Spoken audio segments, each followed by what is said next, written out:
தோழரார் செந்தில்குமார் அவர்களே, இங்கே எனக்கு முன்னர் மிகச் சிறப்பான முறையில் பல்வேறு கருத்துக்களை உங்கள் சிந்தனைக்காக முன்வைத்த அன்பிற்குரிய தோழர் ராதிகா அவர்களே, தோழர் மூர்த்தி அவர்களே, தோழர் PR நடராஜன் அவர்களே, தோழர் சண்முகசுந்தரம் அவர்களே, தோழர் கோபாலகிருஷ்ணன் அவர்களே, தோழர்களே, சகோதரிகளே, பெரியோர்களே, உங்கள் அனைவருக்கும் மே தின நல்வாழ்த்துக்களை முதலிலே தெரிவித்துக் கொள்கிறேன். இந்த மே தின நிகழ்ச்சியில் சொல்லுவதற்குரிய அவசியமான பிரச்சனைகள் நிறைய இருக்கின்றன. ஆனாலும் தலை மீது மழை நின்று கொண்டிருக்கிறது. எனவே அந்த அச்சுறுத்தலுக்கு இடையில் காலத்தில் முடிக்க வேண்டிய ஒரு நிர்பந்தம் இருக்கின்ற காரணத்தால் மிகச் சுருக்கமாக இரண்டொரு விஷயங்களை சொல்லி விடைபெற விரும்புகிறேன். மே தினம் குறித்து எனக்கு முன்னர் பேசிய தோழர்கள் குறிப்பிட்டார்கள். மே தின சம்பவம் ஏற்பட்டு 140 ஆண்டுகள் ஆகிவிட்டன. ஆனால் அந்த சம்பவத்தில் நிகழ்ந்த நிகழ்ச்சிகள் வரலாற்றில் என்றென்றும் மறைக்க முடியாத, மறுக்க முடியாத மகா பாவச் செயலாகும். அந்த செயலை நிகழ்த்தியவர்களை வரலாறு நின்று தண்டிக்கும். அவர்களை தண்டிப்பதற்குரியவர்களே கம்யூனிஸ்டுகள் தான். கம்யூனிஸ்டுகள் உரிய இடம் பெறுகிற காலத்திலே தான் இந்த வரலாற்று பிழைகள் தண்டிக்கப்படும். அவை தண்டிக்கப்பட வேண்டும் என்பதை நோக்கித்தான் நம்முடைய பயணம் நடந்து கொண்டிருக்கிறது. இங்கே நான் இந்த நேரத்தில் குறிப்பிட விரும்புவது, உலக அளவில் நடைபெறுகிற நிகழ்ச்சிகளை பற்றி விரிவாக பேச வேண்டும். இவையெல்லாம் பேரவைகளில் என்னென்ன நிலைமைகள் ஏற்பட்டு வருகின்றன என்றெல்லாம் விரிவாக போதிக்க வேண்டிய அவசியம் இருக்கிறது. உள்நாட்டு நிலையிலேயும் பல்வேறு போக்குகள் தலைவிரித்தாடுகின்றன. சுதந்திர இந்தியாவில் இன்று போல் இதற்கு முன்னர் என்றுமே ஆபத்தில் இந்தியா சிக்கியதில்லை. நாம் எல்லோரும் இந்திய பிரஜைகள், இந்தியாவில் வாழ்கின்றவர்கள். நாம் எவ்வளவு அச்சுறுத்தலுக்கு இடையில் வாழ்ந்து கொண்டிருக்கிறோம் என்பதை புரிய வைக்க வேண்டிய அவசர நெருக்கடி ஏற்பட்டிருக்கிறது. இந்திய பிரஜைகளுக்கு நாம் வாழுகிற இந்தியாவில் எவ்வளவு நெருக்கடிகள் நம்மை சுற்றிலும் வலுத்து வருகிறது, எதிர்காலத்தில் அவை எவ்வளவு அச்சுறுத்தலையும் தண்டனைகளையும் கொடுக்கும் என்பதையெல்லாம் விரித்து சொல்ல வேண்டும். அது நீண்ட போராட்டமாகும். அதேபோல் தோழர் மூர்த்தி குறிப்பிட்டார், நிகழ்கால தொழிலாளி வர்க்கத்திற்கு கடந்த கால தொழிற்சங்க இயக்க வரலாற்றை போதிக்க வேண்டிய அவசியம் இருக்கிறது. கடந்த கால போராட்ட வரலாறு தெரியாததால் தான் அவர்கள் யாரை தேர்ந்தெடுக்க வேண்டுமோ அவர்களை விட்டு விடுகிறார்கள், எவர்களை தண்டிக்க வேண்டுமோ அவர்களை தேர்ந்தெடுக்கிறார்கள். இந்த விபத்து அரசியல் வாழ்வில் ஏற்பட காரணமே தொழிலாளி வர்க்கம் நிறைந்த இடங்களில் தொழிற்சங்க இயக்கம் வலுப்பெற வேண்டும், தொழிற்சங்க இயக்கம் கூர்மையடைய வேண்டும். நாட்டில் நடைபெறுகிற அரசியல் சம்பவங்கள் ஒவ்வொன்றும் எவ்வாறு நம்முடைய குடும்பத்தை தீண்டுகிறது, நம்மை தண்டிக்கிறது என்ற விவரங்களை எல்லாம் போதிக்காமல் தொழிற்சங்கம் நடத்துவது பயனற்றது. அதற்கு தொழிற்சங்கம் நடத்த வேண்டிய அவசியம் இல்லை. தொழிலாளி வர்க்கத்தை வர்க்க ரீதியாக ஒன்று திரட்ட வேண்டும். சாதி ரீதியாகத்தான் ஒன்று திரட்டி கொண்டிருக்கிறார்கள். வரலாறு காணாத முறையில் திருப்பூரிலேயே சாதி சங்கங்கள் தான் வலுத்து ஆட்டம் போடுகின்றன. அந்தந்த சாதிகள் தேசிய விடுதலை போராட்டத்தில் பங்களிப்பு செலுத்திய தலைவர்களை கூட சாதி சிம்மிழுக்குள் அடைத்து விடுகிறார்கள். அவர்கள் சாதி தலைவர்களா? தேச ஒற்றுமைக்கு நின்றவர்களை சாதிய சாயம் பூசுகிற ஒரு போக்கு வெட்கங்கெட்ட முறையில் கூத்தாடுகிறது. இவற்றையெல்லாம் எதிர்க்கிற ஒரே வலிமையும் புத்தி கூர்மையும் உள்ளவர்கள் கம்யூனிஸ்டுகள் மட்டுமே. அந்த கம்யூனிஸ்டுகள் அவற்றை ஊடுருவி கண்டு உணர்ந்து அவற்றை கருவறுக்க வேண்டும். அதற்காக போராட வேண்டும். அவற்றை செய்வதில் இன்னும் நமக்கு பின்னடைவு இருக்கிறது. அந்த பின்னடைவை புரிந்து கொண்டு நாடு முழுவதும் இத்தகைய கண்ணோட்டத்தோடு தொழிற்சங்க இயக்கத்தை எதிர்காலத்தில் நடத்த வேண்டும்.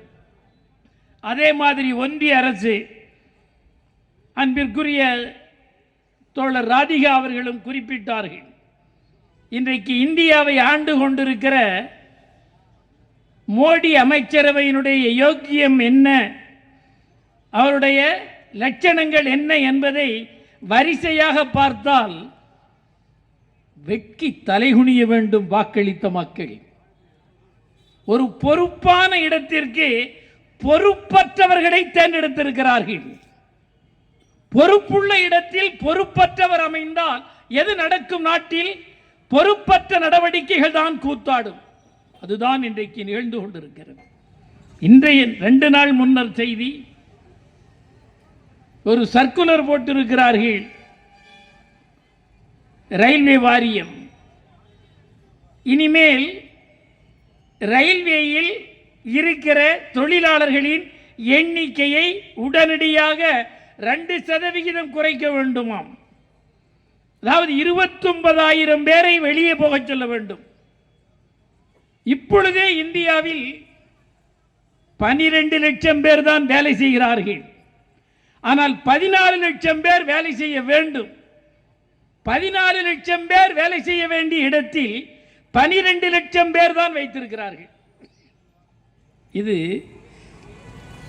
ரயிலில் போகிற பயணிகளின் உயிருக்கே ஆபத்தானது. தண்டவாளம் எப்படி இருக்கிறது, ரயில் பயணத்தில் பாதுகாப்பு எப்படி இருக்கிறது என்பதையெல்லாம் கண்காணிப்பதற்குரிய ஏற்பாடுகள் ரயில்வே துறையில் இல்லை. நமக்கு தெரியாது. விடிந்தால் வேலைக்கு போவதும், இரவு வந்தால் போர்த்து படுத்துக்கொள்வதும் என்று வாழ்ந்து கொண்டிருக்கிறோம்.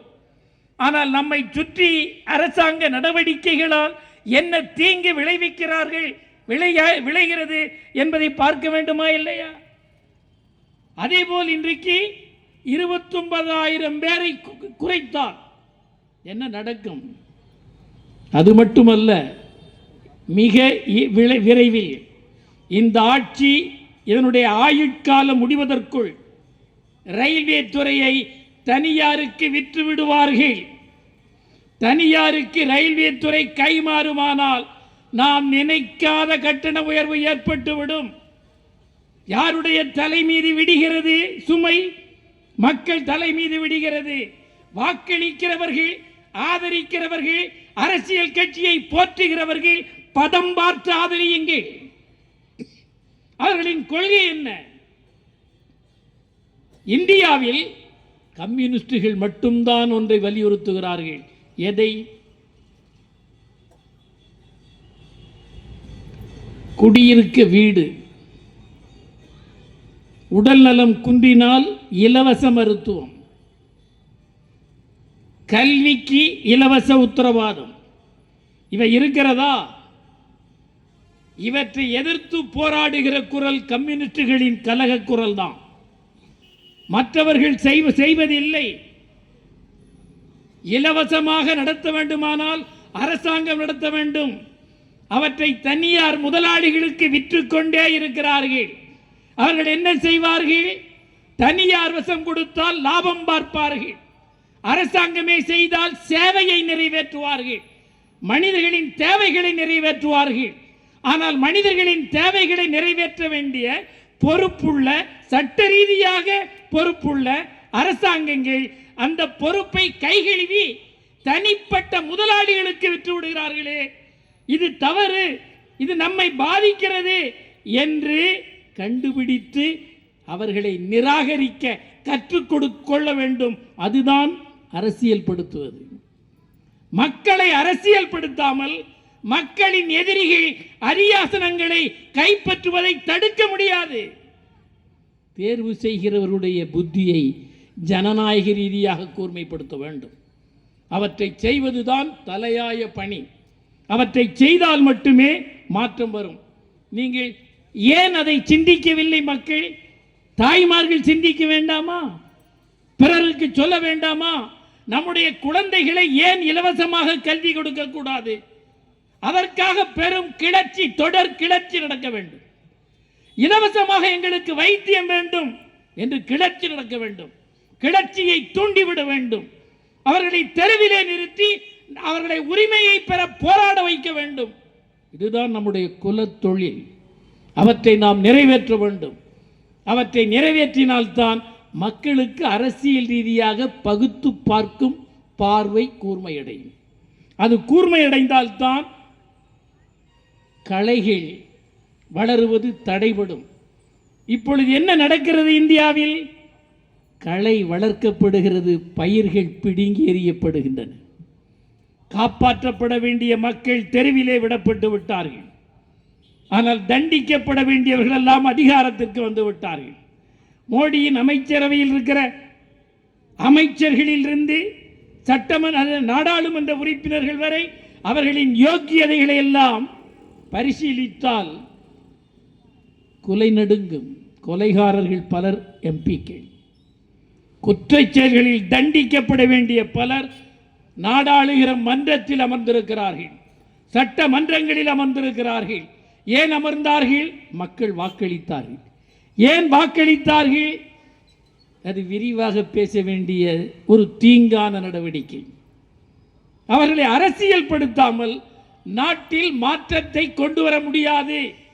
அரசியல் படுத்த வேண்டுமானால் கம்யூனிஸ்டுகள் கிராஸ் ரூட் லெவலில் இறங்கி மக்களின் குடியிருப்புகளுக்கு சென்று மக்களின் அரசியல் விழிப்புணர்வை கூர்திட்ட வேண்டும். இதுதான் தலையாய கடமை. இந்த தலையாய கடமையை செய்ய கற்றுக்கொள்ளவில்லை என்றால் நாடு சுடுகாடாகிவிடும். கம்யூனிஸ்டுகள் எப்பொழுது வளர்ந்தார்கள்? கம்யூனிஸ்ட் கட்சி தடை செய்யப்பட்ட காலத்திலே தான் கம்யூனிஸ்டுகள் வளர்ந்தார்.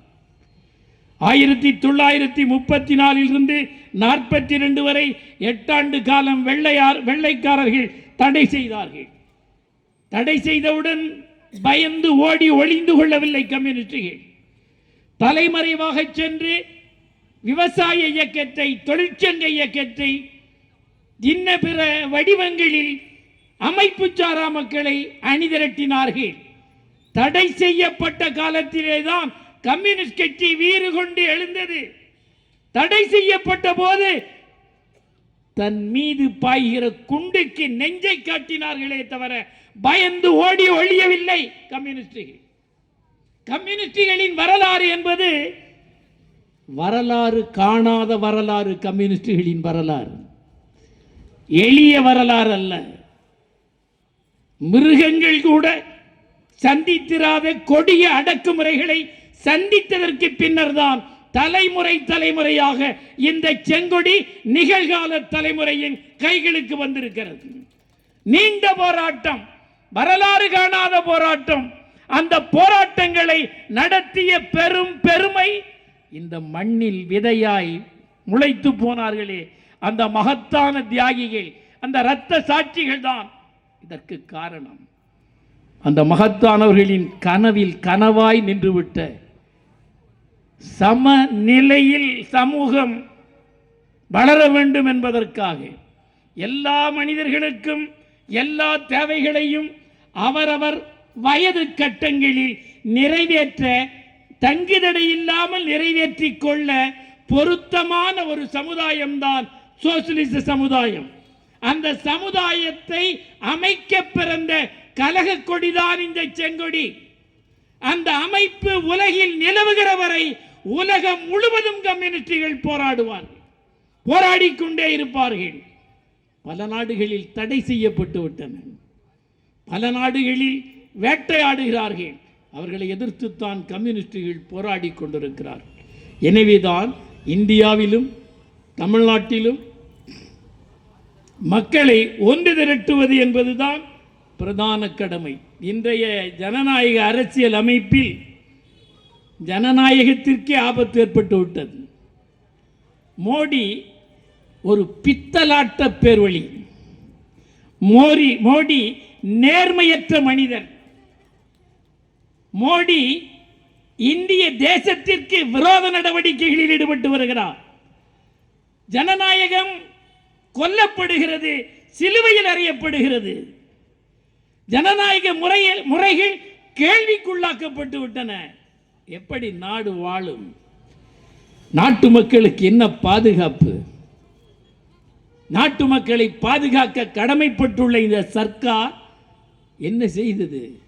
நான் ஒரு சம்பவத்தை குறிப்பிட விரும்புகிறேன். இதே நம்முடைய தமிழ்நாட்டின் மூதூர் மதுரை. அந்த மதுரையில் சில வருடங்களுக்கு முன்னர் ஒரு மாணவன் தூக்கிட்டு செத்து போனான். அவன் எழுதி வைத்து விட்டு போனான், நான் ஏன் சாகிறேன் என்று. என்ன எழுதினான்? நான் கல்லூரியில் படிக்க நினைத்து கடன் வாங்கினேன். பள்ளி கல்வி முடித்து பட்டம் பெறுவதற்காக வங்கியில் கடன் பெற்று நான் பட்டம் பெற்றேன். ஆனால் பட்டம் பெற்றுவதற்காக கடன் வாங்கினேன் அல்லவா, அந்த கடனை கட்ட வேலை கிடைக்கவில்லை. வேலை தேடி தேடி அலைந்தேன், வேலை இல்லை. எனவே என்னால் கடனை கட்ட முடியவில்லை. எனவே என்னை வேட்டை நாய்கள் வேட்டையாடுவதைப் போல வங்கிகள் வேட்டையாடின. நான் தூங்க இயலவில்லை, குடியிருக்க முடியவில்லை. எனவே நான் தூக்கிட்டு சாகிறேன் என்று செத்தான் அல்லவா. ஒரு 2 லட்சம் ரூபாய் கடனை அவன் கட்டவில்லை. அவனுடைய நியாயமான காரணம் வேலை கிடைக்கவில்லை. வேலை கிடைக்கும் என்று படித்தேன், படித்தும் வேலை கிடைக்கவில்லை. வேலை இல்லாததால் கடனை கட்ட இயலவில்லை என்றால் ஏற்கவில்லை. வேட்டையாடுகிறார்கள். வாழவா சாகவா என்று வெந்து நொந்து செத்து போனான். இதை நான் நாடாளுமன்றத்திலேயே சொல்லி கேட்டேன். படிக்க கடன் பெற்ற மாணவர்களின் கடனை அவர்களால் கட்ட இயலவில்லை, எனவே அவற்றை ரத்து செய்யுங்கள் என்று கேட்டபோது நல்ல தமிழில் சிறப்பான பதிலை கொடுத்தார்கள் நிர்மலா சீதாராமன். அப்படியெல்லாம் செய்ய முடியாது என்று சொல்லிவிட்டார். இந்த உத்தமிதான் இங்கே வந்து ஓட்டு கேட்கிறார்கள். இவருக்கு தலைமையேற்றிருக்கிறதான் இங்கே வந்து ஓட்டு கேட்கிறார்கள். நான் கேட்கிறேன், பிஜேபியை நம்பி நிற்கிறவர்கள் நெஞ்சில் நேர்மை இருந்தால், நாணயம் இருந்தால் பதில் சொல்லுங்கள். இந்த 12 வருடத்தில் மோடி அமைச்சரவை இந்தியாவில் உள்ள கார்ப்பரேட் முதலாளிகளுக்கு அவர்கள் வாங்கிய கடனை எத்தனை லட்சத்தை ரத்து செய்தீர்கள்? நான் சவால் விட்டு கேட்கிறேன். நேர்மை உள்ளவர்களா நீங்கள்? ஜனநாயகத்தை காப்பாற்றுவர்களா நீங்கள்? 16 லட்சம் கோடி வங்கியில் வாங்கிய கடனை அந்த ஏழைகளுக்கு ரத்து செய்து விட்டார்கள். எப்படிப்பட்ட ஏழைகள் அவர்கள்? அம்பானி அதானி மாதிரி ஆட்களுக்கு. அம்பானி ஒரு வீடு கட்டி இருக்கிறார் மும்பை நகரத்தில். எல்லோரும் வீடு கட்டித்தான் குடியிருந்து வருகிறார்கள். அங்கே வீடு கட்டியவர் எவ்வளவு பேர்? அவர் வீட்டில் 5 பேர். 5 பேர் உண்ட குடும்பம். அந்த குடும்பம் குடியிருக்க கட்டப்பட்ட வீட்டுக்கு கற்பனை செய்து பாருங்கள், எவ்வளவு ரூபாய் செலவழிக்கலாம் என்று. எவ்வளவு செலவழித்தார்கள்? 10,000 கோடி ரூபாய். 5 பேர் கொண்ட குடும்பம் குடியிருக்க கட்டப்பட்ட வீடு. யாருடைய வீடு? முகேஷ் அம்பானியினுடைய வீடு. வீடு என்றால் நம் மாதிரி வீடு அல்ல. வீட்டு மாடியில் ரன்வே இருக்கிறது. பிளைன் ரன்வேயில் பறந்து மேலே பறக்க. வெளிநாடு போக வேண்டுமா, வெளியேற போக வேண்டுமா, மாடிக்கு போய் ஏறிக்கொள்வார். இப்படி ஒரு வீடு. உண்மையில் பணக்கொழுப்பு, மஞ்சள் கொழுப்பு எவ்வளவு கட்டியிருக்க வேண்டும்? கோடிக்கணக்கான பேர் குடியிருக்க வீடு இல்லாமல் அதே டெல்லியில் தகரங்களை போட்டுவிட்டு குடியிருக்கிறார்களே. டெல்லியை சுற்றி ஓல்டு டெல்லி எப்படி இருக்கிறது? குடியிருக்க தகுந்த இடங்கள் அங்கே. ஏன் அவர்களை பற்றி கவலைப்படவில்லை? ஒரே காரணம், இவர் காப்பாற்ற விரும்புவது கோடீஸ்வரர்களை தவிர கோபநாண்டிகளை அல்ல. நாட்டு மக்களை இவர்கள் காப்பாற்ற விரும்பவில்லை. அந்த மாணவனுடைய கடனை ரத்து செய்திருந்தால் மாணவன் செத்திருப்பானா? ஆனால் எவனாவது தூக்கிட்டு சாகுறானா கடன் வாங்கிய கோடீஸ்வரர்கள்? அது பற்றி இந்த அரசு சிந்திக்கிறதா? இல்லை. எனவேதான் இந்த அரசு ஏழைகளின் அரசு அல்ல, கோடீஸ்வரர்களின் அரசு, அதானி அம்பானிகளின் அரசு. அதே மாதிரி நான் இன்னொன்றையும் சொல்ல விரும்புகிறேன். வீட்டு வரி ஏறும். யாருக்கு? நமக்கு. எல்லா வரிகளும் ஏறும். இந்தியாவில் மிக அதிக வருமானத்தை ஜிஎஸ்டி மூலம் ஈட்டி தருகிற மாநிலங்களில் முக்கிய பங்கு வகிப்பது தமிழ்நாடு. நமக்கு என்ன பங்கு? ₹1 ஜிஎஸ்டி வரியை மத்திய அரசு வசூலித்தால் 29 பைசா மட்டும்தான் நமக்கு வரும். மீதி 71 பைசாவை மத்திய அரசு எடுத்துக்கொள்ளும். ஆனால் வசூலிலே கொட்டி குவிப்பது தமிழ்நாடு. ஆனால் தமிழ்நாட்டுக்கு நீதி வழங்க மாட்டார் இவர். இவருடைய யோக்கியதை எப்படி என்பதற்கு 3 உதாரணங்களை பாருங்கள். இப்பொழுது என்ன பேசியிருக்கிறார்? உத்தரப்பிரதேசத்தில் சிந்தியுங்கள். உத்தரப்பிரதேசத்தில் மறுவரை, தொகுதி மறுவரைக்கு எதிர்ப்பு தெரிவித்து நாங்கள் எல்லாம் வாக்களித்தோம். தோற்கடிக்கப்பட்டது நாடாளுமன்றத்தில். அது குறித்து அங்கே உத்தரப்பிரதேசத்தில் பேசுகிறார் மோடி. உத்தரப்பிரதேசத்திற்கு மிக அதிக அளவில் கூடிவிடும். அப்படி கூடிவிடுவதால் அதிக எண்ணிக்கை கூடும். நமக்கு 39ஆக இருப்பது 32ஆக குறைந்து போய்விடும். ஆனால் அவர்களுக்கு டபுள் மடங்கு கூடும். இந்த முறையில் வஞ்சக வலை விரித்த மோடி அமைச்சரவையின் பித்தலாட்டத்தை தோற்கடித்தது எதிர்க்கட்சிகள். நாடாளுமன்றத்தில் ஒரு அரசியல் சட்ட திருத்த மசோதா தோற்கடிக்கப்பட்ட வரலாறு மோடி அமைச்சரவை காலத்திலே தான். அதை தோற்கடித்தது தென்னிந்தியா. என்ன காரணம்? தென்னிந்தியாவை தண்டிக்க பார்க்கிறார். அதே போல் அவர்கள் மறுவரையறை செய்வதே எந்த நோக்கத்தில் தெரியுமா? தென்னிந்தியாவில் வாக்கு இல்லாமலேயே எல்லாவற்றையும் நிறைவேற்றிக் கொள்ளுகிற அளவுக்கு வட இந்திய மாநிலங்களில் எம்பிக்களின் எண்ணிக்கையை அதிகரித்து கொள்ள சதித்திட்டம் தீட்டினார்கள். அதனால் தான் தென்னிந்தியா நிமிர்ந்து எழுந்து போராடியது, தோற்கடித்தது. நமக்கு அவர்கள் 120 வாங்குவார்கள், நமக்கு 32ஆக குறையும். எப்படி இருக்கிறது பாருங்கள். தமிழ்நாட்டின் குரல் மட்டுமல்ல, தென்னிந்தியாவின் குரலே ஒடுங்கி போய்விடும். நமக்கு எதிராக எதை அவர்கள் செய்தாலும் தடுக்க முடியாது, நிர்பந்திக்க முடியாது.